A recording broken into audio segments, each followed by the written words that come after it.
La petite ville belge de Baarle-Hertog est une merveille mondiale en raison de sa position unique. Elle est traversée par la frontière entre la Belgique et les Pays-Bas. Les enclaves belges sont entièrement situées aux Pays-Bas, près de la frontière belge. Une exclave est un territoire d'un pays entièrement entouré par le territoire d'un autre pays. Cela ne s'arrête pas là. Au sein des exclaves belges, il y a des enclaves néerlandaises, des enclaves dans des exclaves. Rien n'est simple à Baarle-Hertog. Cette division complexe est née d'un traité conclu entre les Pays-Bas et la Belgique en 1843, confirmant les accords médiévaux qui divisaient les terres en sections plus petites, créant ainsi un mélange. Même certaines maisons de la commune sont partagées entre les deux pays. Il fut un temps où la loi néerlandaise exigeait que les restaurants ferment tôt, de sorte que les clients se rendaient simplement dans un établissement belge voisin pour poursuivre leur soirée. Jungholz est une commune du Tyrol. En Autriche, bien qu'elle soit autrichienne de par la loi, l'accès ne se fait que par l'Allemagne, ce qui en fait une enclave en raison de l'absence de route vers d'autres régions autrichiennes. Jungholz faisait partie de la zone douanière allemande jusqu'à ce que l'Autriche rejoigne l'UE en 1995. Elle a également utilisé le mark allemand au lieu du Schilling jusqu'en 2002, lorsque l'euro a été introduit. La frontière de Jungholz ne touche l'Autriche qu'en un seul point, mais cela ne signifie pas que l'on puisse passer par là sans entrer en Allemagne.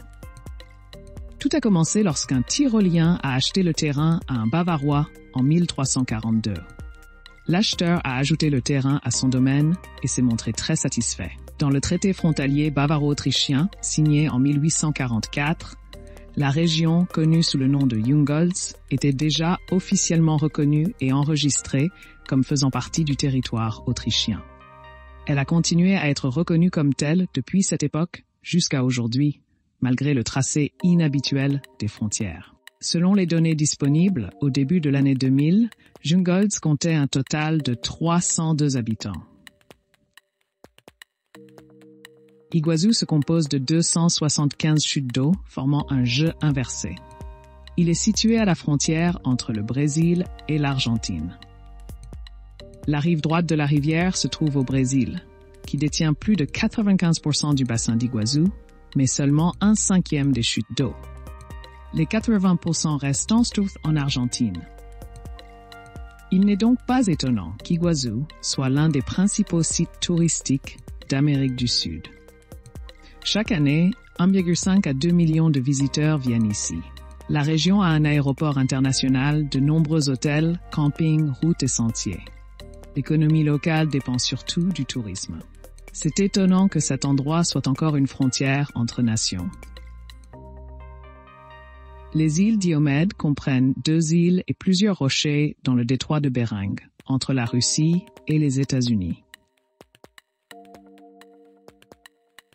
Chaque île appartient à une nation différente. L'île de Ratmanova, ou Grande île de Diomède, est russe, et l'île de Krusenstern, ou Petite île de Diomède, est américaine. La frontière se situe à environ 2 km des îles, qui sont à moins de 4 km l'une de l'autre. Qui aurait cru que des pays comme la Russie et les États-Unis seraient si proches? En hiver, la nature forme souvent un pont de glace entre les 2 îles, permettant théoriquement de passer des États-Unis à la Russie et vice-versa, bien que déconseillé. Il n'est pas permis de circuler entre les îles et la sécurité aux frontières est stricte. Depuis 1989, les 2 pays permettent aux résidents de se rendre visite sans visa. Cependant, juste après la guerre, la majorité des habitants de l'île de Ratmanova a été déplacée sur le continent. Aujourd'hui, l'île abrite l'unité militaire la plus à l'est de la Russie et une station météo. En général, c'est pas un endroit facilement accessible. Pendant ce temps, il y a un petit village sur l'île de Krusenstern où vivent une centaine de personnes. Une école et un magasin fonctionnent et le courrier est distribué par hélicoptère, par beau temps. La frontière canado-américaine s'étend sur près de 9000 km et serait une frontière ordinaire sans la bibliothèque et l'opéra. La Bibliothèque libre et l'Opéra de Haskell ont été construits intentionnellement sur la frontière, et pas seulement pour le divertissement. L'objectif était de créer un centre d'éducation et d'enrichissement culturel pour les communautés frontalières. C'est d'ailleurs l'objectif qu'elle poursuit. La première pierre de cette remarquable institution a été posée le 15 octobre 1901 et la construction a été achevée 3 ans plus tard. La construction a coûté $50,000, ce qui était une somme importante à l'époque. Certains disent que sa conception est une réplique exacte de l'Opéra de Boston. C'est faux, mais la conception du bâtiment reste unique. Nulle part ailleurs, on ne peut s'asseoir dans un opéra séparé par une frontière internationale.